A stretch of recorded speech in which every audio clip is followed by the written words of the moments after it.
这个全球做 AI 龙头宝成集团传出讲，为6月开始到12月底半年的时间，包括国内外干部甲员工，每一个人每一个月必须按下6天的无薪假，高阶的主管嘛减薪10%，受影响的员工超过3000人。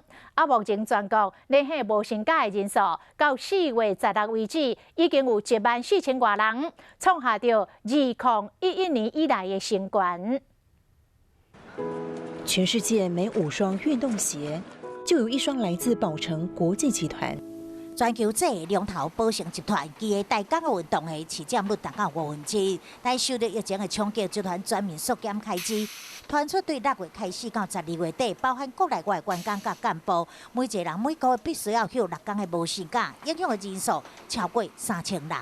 所以会担心说，他们放了无薪假，然后生意影响受更差吗？有时候也是会啊。而且我拢无生意同款啦，上少超1半以上啦。集团伫中华工厂附近的店家明显感受到人客变少，除了员工休无薪假，高级主管嘛爱减薪10%。不过集团透露，计划只是伫咧研议的阶段，还佫需要经过讨论。工资的话，双方协议之后不能低于23800，而且每次实施的那个周期的话，是以3个月为一个周期。一旦无薪假实施，是集团创立51档来头一次。目前全国无薪假已经达到14874个人，创下2011年以来新高。